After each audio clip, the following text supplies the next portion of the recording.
in a way, you shouldn't undermine your value, but also that depends if you're in a barbershop or you are on your own. If you don't know anybody, don't go to the barber with the best haircut, man. That's usually not the guy that cut his hair. So it's like, when I see that as a barber, you can kind of have an idea as to like what would fit that person. Isn't that right, Farzad? I'm sorry, I was not paying attention there. I was cutting hair.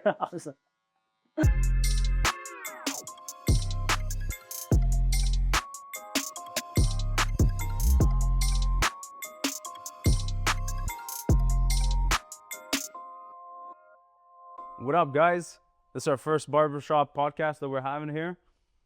We got Blends by Didi in the chair. My name's Farzam. And we got Kian. Kian's been with Farzam for a while now.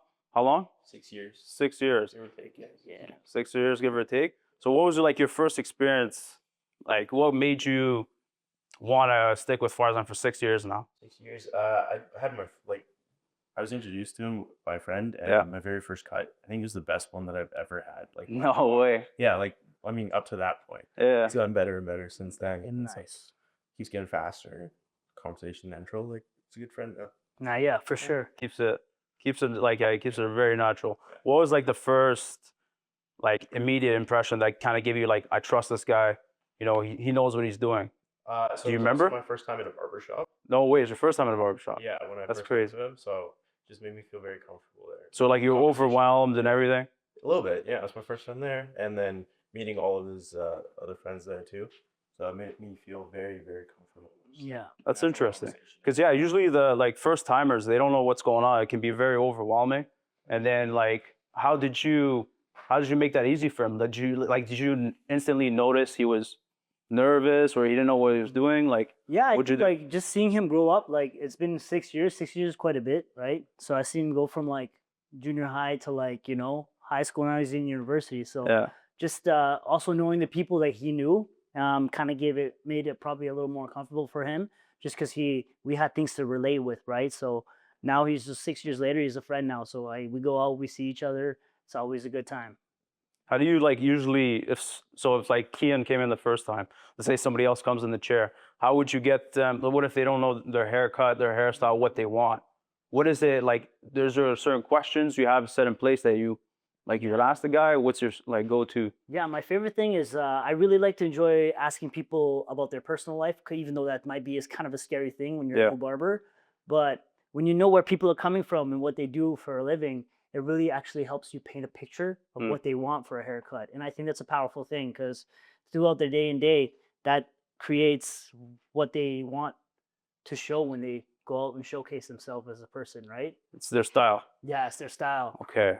So with that, like so the haircut and the style, they have to go hand in hand. Because he can't be a banker and have a man bun. Yeah. It doesn't make sense. Yeah. Okay. All right. So for now, I guess if you want to start throwing the cape on. Yeah. All right, so Kian.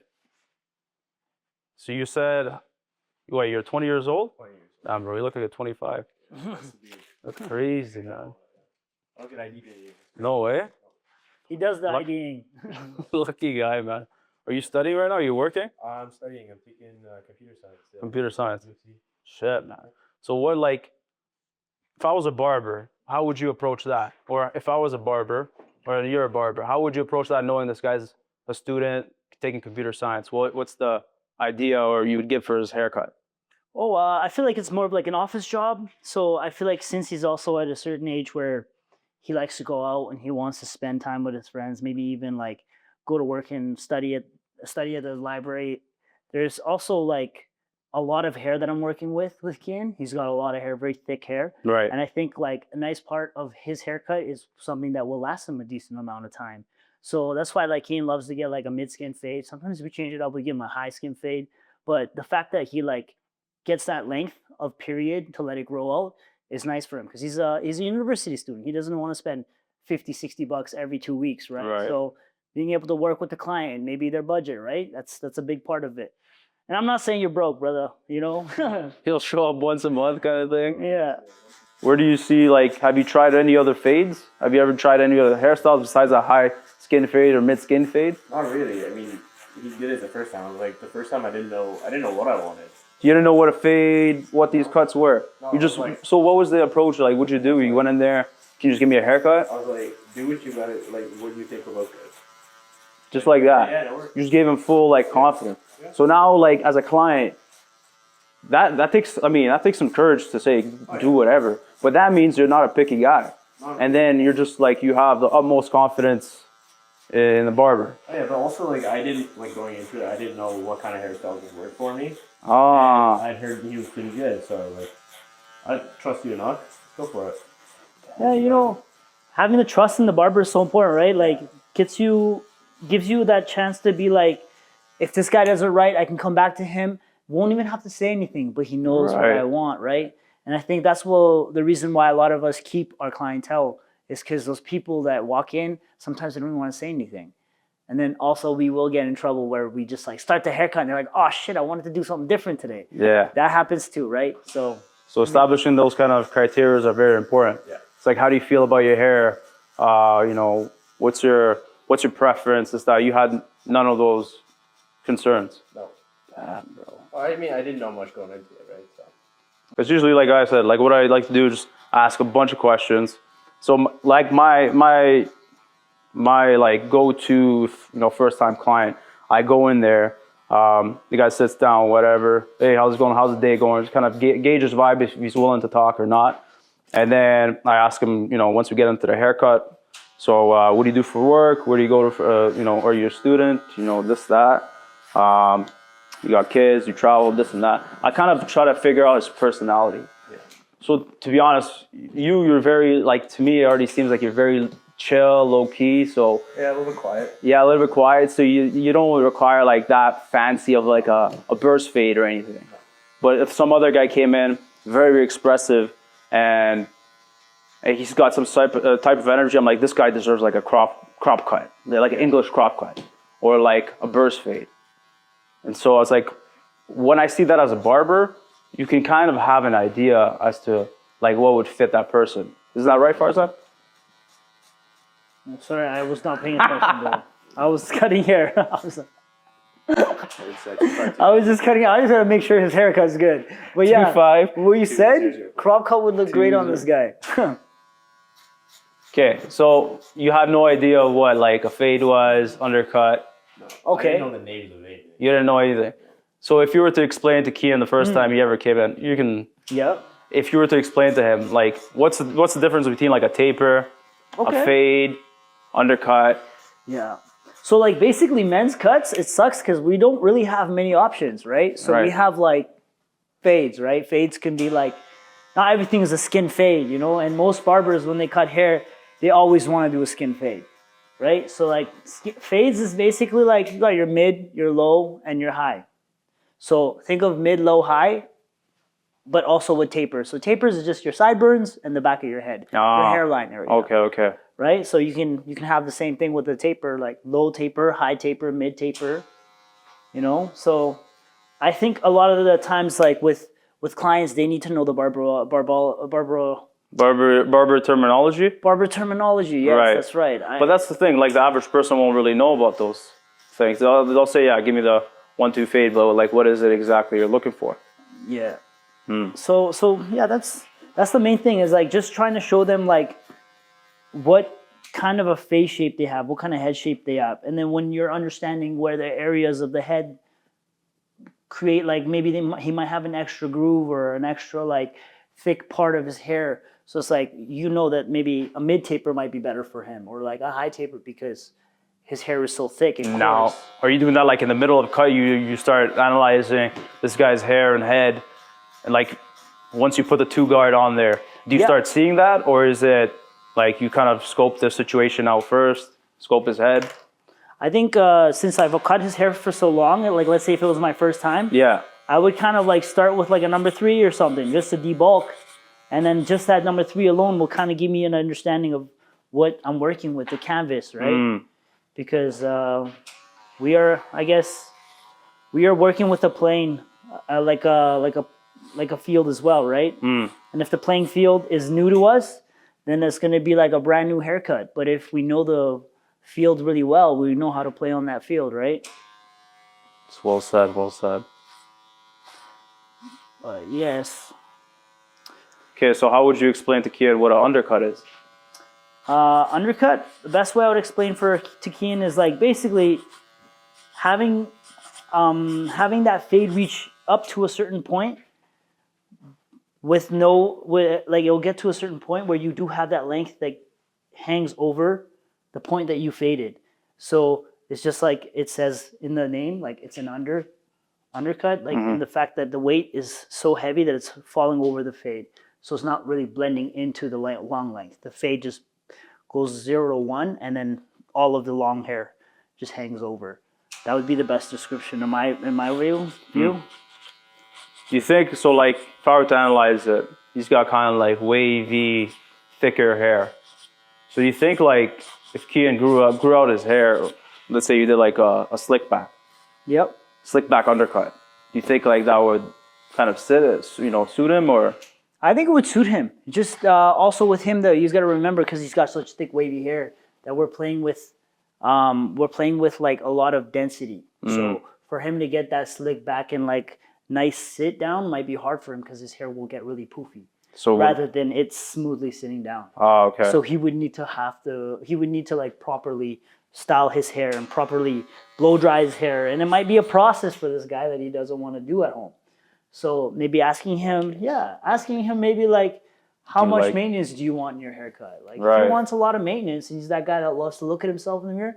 I'm not saying that's bad, but you know, like that type of person is okay with sitting there brushing their hair for 15 minutes, 10 minutes. Some people, they just want to be in and out. That's why some people like high fades. In and out. I get that. The best thing about his hair is it sits always in the same position. He's not really fighting much of his flow. Once you fight the flow, that's when you are basically like fighting with the whole the look. Sometimes it's better to let it do its thing.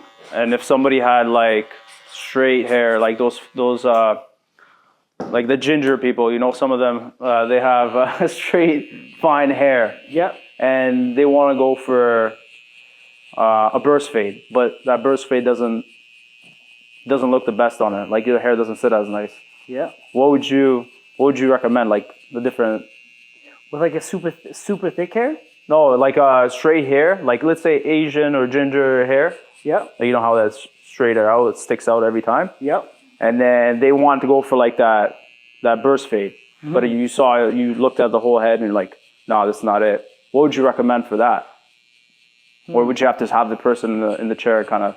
To be honest with you, I would have to have the person in the chair, right? See, like, because every hair texture might be different. The thickness, the coarseness, the color of the hair, where it sits. Because a lot of people, like, maybe some of that ginger hair or, like, Asian hair or, like, any type of person with really straight, thick hair that's just very uncontrollable. It's going to be hard for us to kind of just give them a style when we don't have them in front of our chair, right? I'm trying to envision how a first-time client, like when I first came into a chair, I was always nervous in terms of like talking to the barber and knowing what I want. Yep. But the thing is that barber didn't like even ask questions or anything. And I think that was one of the things that would have at least made my experience easier, and I think I would have learned more about my hair faster. Yeah. But I think communication is important on that part, right? So in your case, then, like when you were getting haircuts during the time, like I know when I first met you, you had a lot of hair. Yeah. Like, what made you want to grow your hair? How long was that process for you? Like, how were the in-between stages? Yeah, those are good questions. And those are the things you kind of want to ask your client as well, kind of see, hey, you know, how do you feel about this, and that. But going back to that, through the process, I did have like, throughout my lifespan, I've had medium length hair, long hair, whatever. So I was always used to like that awkward phase where it's like poofing out and then you don't know how to control it. So it kind of one of those things that just, I think I started getting more haircuts. I tried different styles. Some of them suited me, some of them didn't. Yeah. Like I tried like the English crop top. Like, you know how your hair is forward, covering the hairline kind of thing. I tried like a high skin fade, mid skin fade, all types of hairstyles. And then over time, I think I just wanted to just try something that is, yeah, the long hair is a little bit more to maintain, but if you have a system in place, you can kind of make it easier for yourself.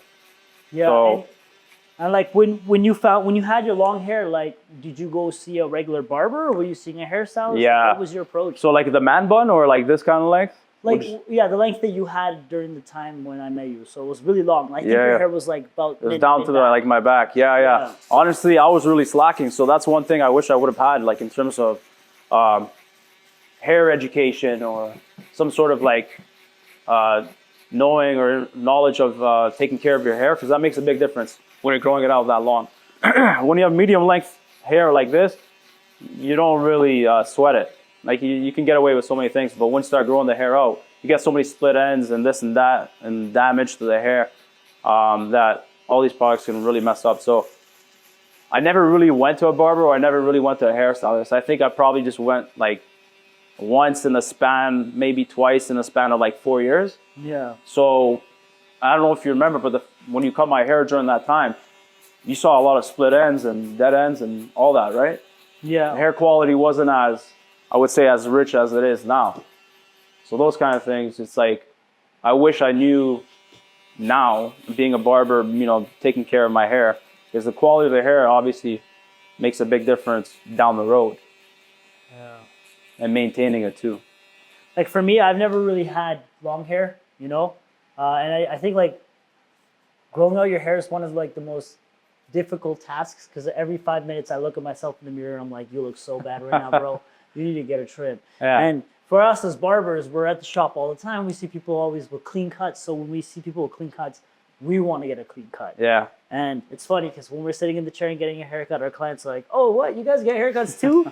We're like, yep. It's true. Barbers do get haircuts, man. Barbers do get haircuts. Yeah. Yes. But the thing is, it's such like a rarity to find.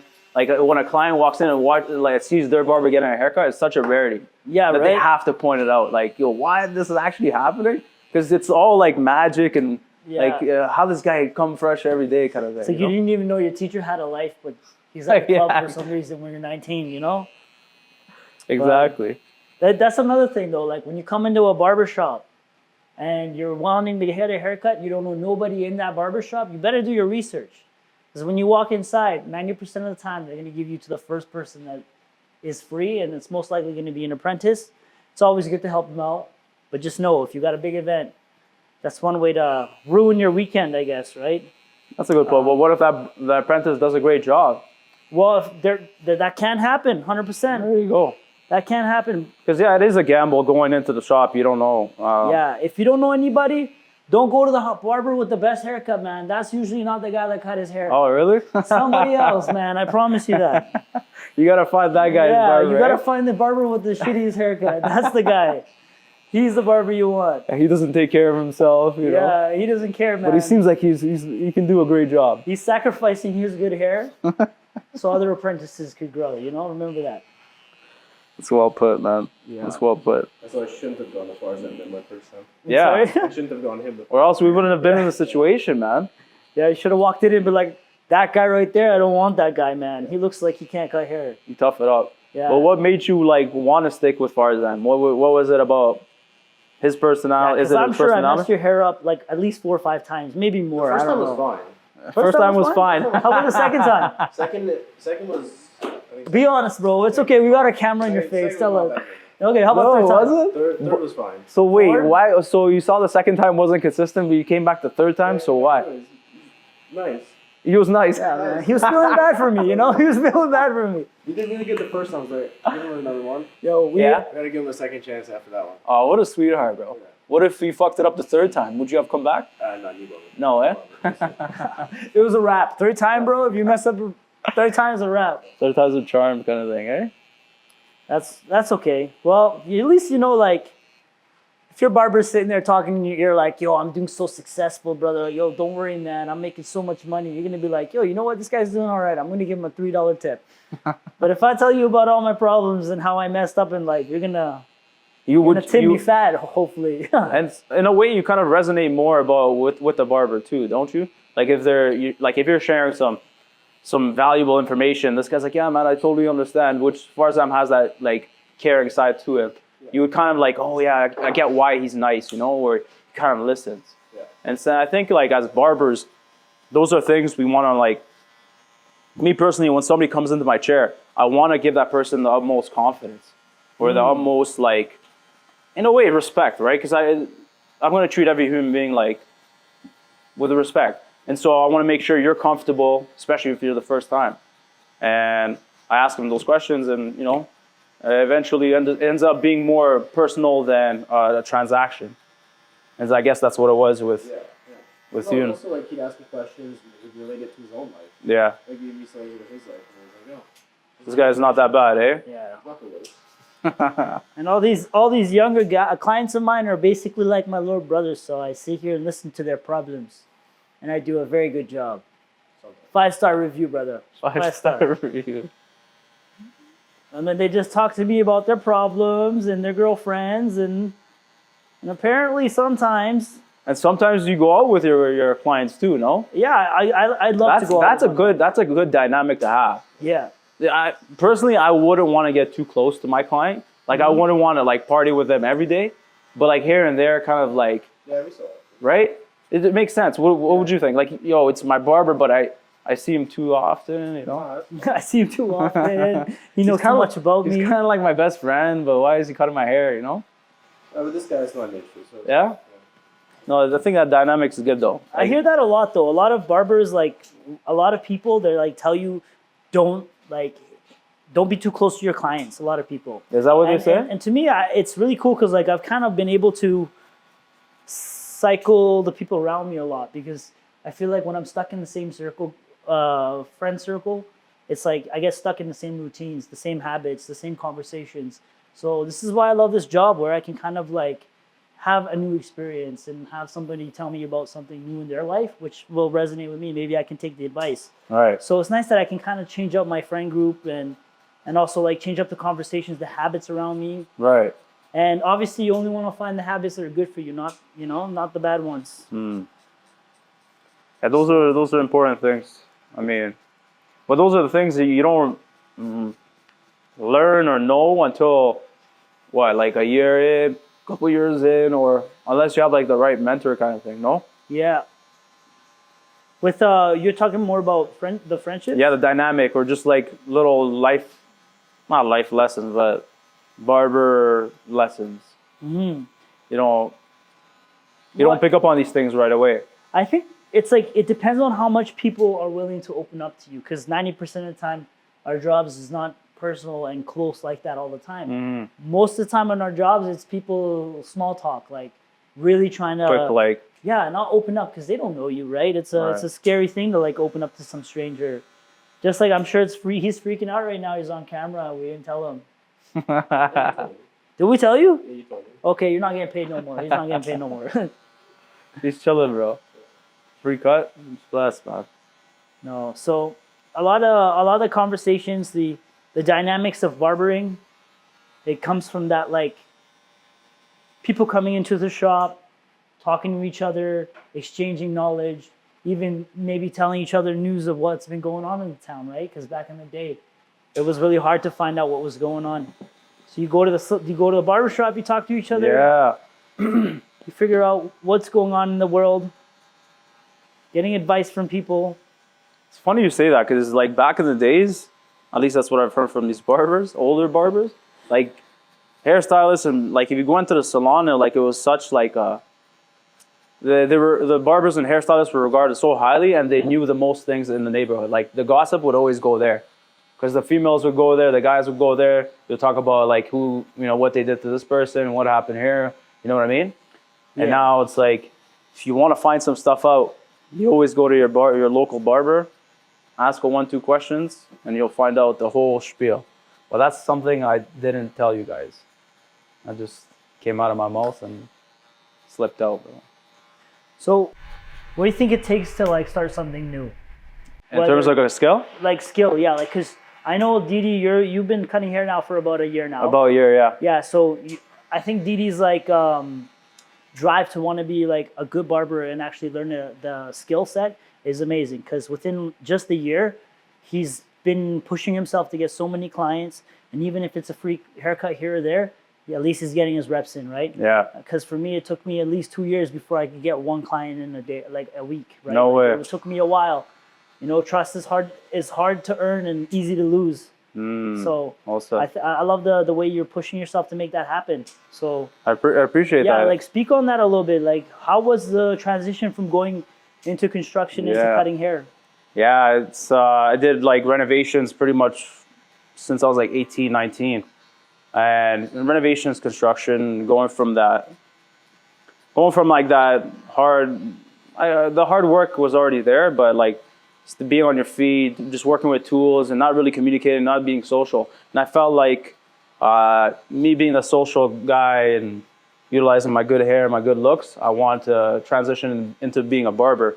So during that time, it was like, man, I gotta give up years of experience of construction, renovations, things that I know, you know, this and that, to starting a whole new skill.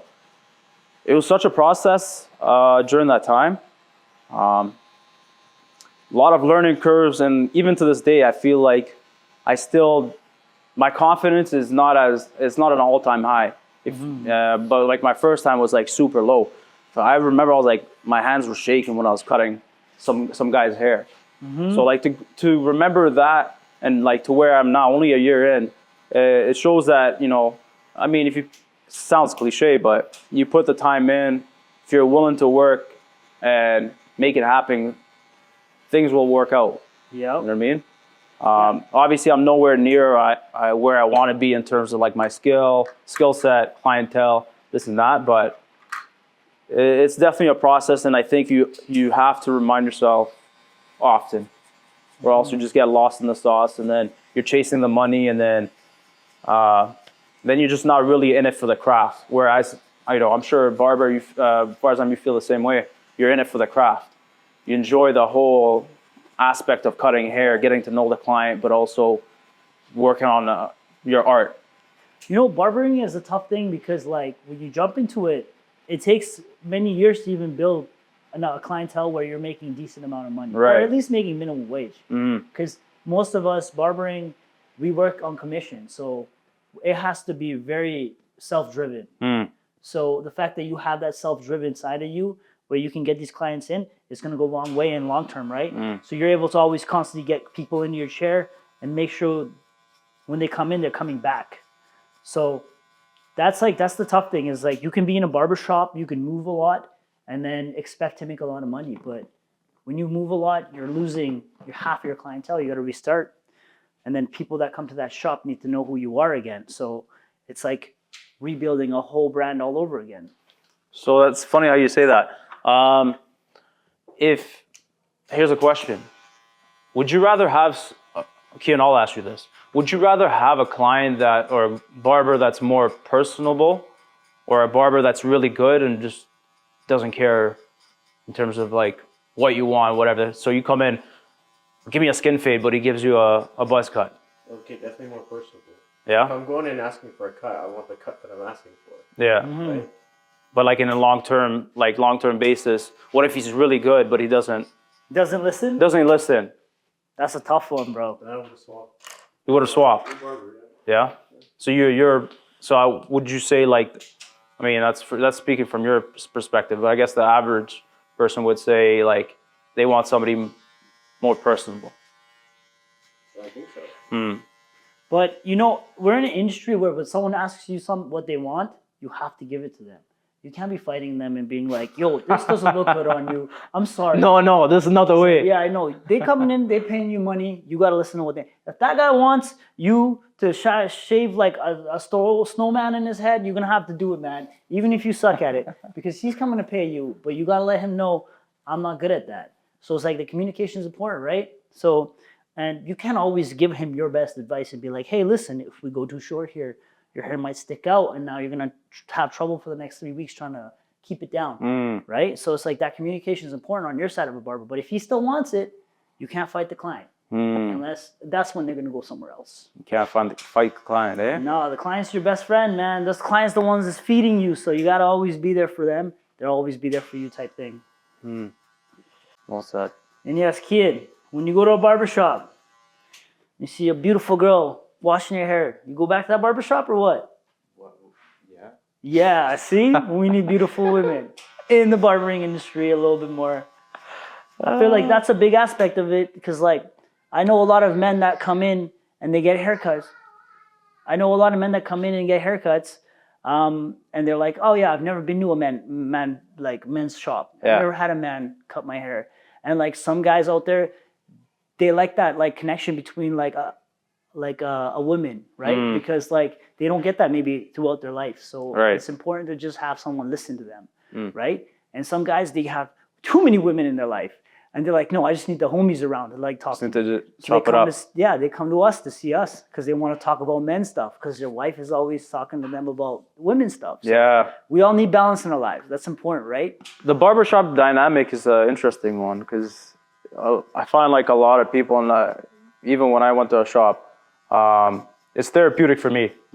As far as I'm listening to my problems, bro, I'm happy because my wife, my friend, one of my best friends won't listen to it. Like I'm afraid to kind of go out and explain that to him. You know what I mean? Yeah. And the barber, he's gonna hear it and he's gonna just pass it on and forget about it until the next time. So that barbershop dynamic is, I think it's an interesting one where you can't have like, obviously, me personally, I would rather have a full men's barbershop. I can't have a woman in there because then you kind of lose that touch of like, yes, that masculine. The man cave. The man cave, there you go. Like you're just shooting the shit and you're being yourself. When you throw a woman in there, it's like, okay, now you kind of have to be mindful and you still can't treat her like, hi, I'm not this way. You can't treat her like she's a brother. Yes, for sure. You know what I mean? So it's like, that's part of the reason why Farzam and I started up this podcast, because it's like, when you're in the element of just cutting hair and chopping it up, it just feels natural. Yeah, it just comes together well. Yeah. This conversation is a conversation, right? Yeah. We even doing this in front of people and not having like cameras in your face is actually even crazier because I feel like you're not planning your next step. The step's coming to you naturally, right? And like that's a crazy part.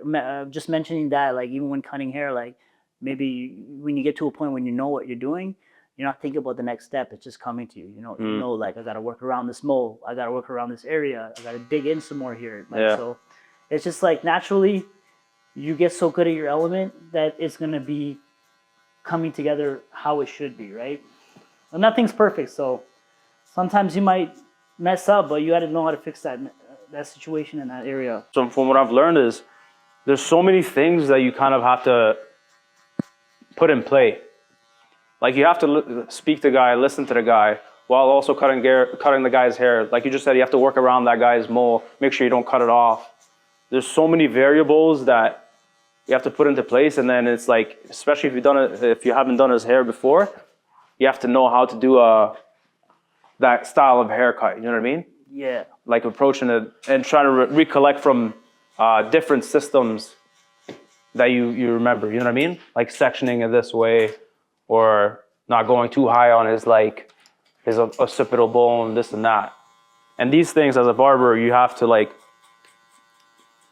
actively like engage in, like remembering all of that. Another thing would be nice is rolling up some drinks, you know, getting the movie going, the sports. At a barbershop? Yeah, like that kind of stuff. That'd be crazy. Right now, I currently went from like a barber into kind of like a hairstylist now, because I was in a barbershop for about 4 or 5 years, and I finally made a switch over to my sister's spot here just because I'm trying to rebuild my brand. And it's really difficult going from like, you know, cutting 12, 13 people's hair a day to cutting like 2 or 3 people now, right? You're not cutting 2 or 3 people. Relax, bro. You're kind of like... I'm trying to be humble, yeah, you know, but at the same time, I'm trying to be honest. Like, there's days we do good. No, 100%. But it's that transition, right? So, like, for me, I'm working at a salon now, and I got to learn how to adapt in this position where I'm, like, maybe starting to do more colors, starting to do more perms, you know, like, and starting to maybe do long hair a little bit more. Because I know a lot of barbers out there, they're, like, great with their fades. They're really good with their, like, scissor work. And I want to be like that. I want to be the complete package. You know, there's a lot of barbers out there that are really good at scissors, you know, and like those are the people, they deserve that extra money when they charge you 60, 70 bucks. Even myself, when I see a $70 haircut, I'm like, oof, that's hefty. But that $70 haircut will be worth it when you got to go to a wedding tomorrow, or maybe like you're getting married tomorrow. I wouldn't mind paying $150 for a haircut when I'm getting married. And you know, it's like, there's a thing with price and obviously the correlation with the price and the skill. $70, yeah, you're expecting definitely a above average quality haircut. Yeah. That's important. So I think in a way you shouldn't undermine your value, but also that depends if you're in a barbershop or you are on your own. You know what I mean? Yo, Keen, let me ask you a question. So if you were to get a haircut from a barber that came to you, what do you think is the max you would pay? What do you mean came to you? So like, let's say if I had my setup, my everything, I put it in a bag, came to your house, and I cut your hair maybe in like in your room or in your washroom, or like in the kitchen or in the backyard or something like that, whatever it is. What do you think would be a reasonable price? Like, how much do you think you should pay for something? These are the serious questions. That's the real question Farzan wants to know, and he's gonna find out now. Like 30, 40 bucks? Maybe? 30, 40 bucks? Yeah. So would you think like on your side of things, like let's say if I'm driving there, you know, getting my stuff packed, like, do you think, because you pay about 35 here when you come here, so what do you think would be the price of me coming on your time? You know what I mean? When you're at home, making you save time, save like the inconvenience of getting out, you know. Driving all the way across the city. Yes, exactly. All the way across the city. Well, it is. I live in Panorama. It's all the way across the city. That's right. This guy drives 30 minutes just to come see me, man. That's respect, bro. You have 40, maybe 50 bucks. 50 bucks? Yeah, that makes sense. Guys are charging like, what's the going rate right now, bro, for house calls? For house calls, depends like how busy that barber is, right? If the barber is not too busy, it's going to be hard for him to charge like 150 bucks, right? But if the barber's pretty busy, he's going to be hitting you with that 150, 200, because, you know, he knows somebody else that will pay him that amount. So it all comes down to how much demand the barber has for his brand, right? So like, I can't be coming here doing like 3-4 haircuts a day and charging 75. Yeah, I would make enough in that day, but it's like, sometimes it's not about having like less clients and charging more. Okay, maybe I'm just saying, like I'm saying. I get it. You're trying to say the opposite. Yeah. Sometimes it's more about having less clients and having more time to yourself. Yes, but it depends on, like, if the client's willing to pay. Because if I'm not like fully booked here, and I'm trying to charge 75, that's gonna take me forever to really get fully booked. For sure. Because it's gonna take time. But if I'm going from like, let's say 35, and then I'm getting booked at 35, now I'm like, you have the capability to move on, and while knowing financially you won't take a big hit. Yeah, because right. I'd rather be more busy doing 10 haircuts a day, you know, than like doing like 3 haircuts and then just like getting paid maybe like 50 bucks. But that also depends on your goals too. Like if you're trying to be a master barber or a social media barber making like 10K a month, then yeah, you slowly start incrementing your prices, and you have to show that the reason why you're worth that, you know, $100 haircut. But if you just going from that barbershop to this salon now, you went from 35 to 75, bro, I don't know you. So like, what makes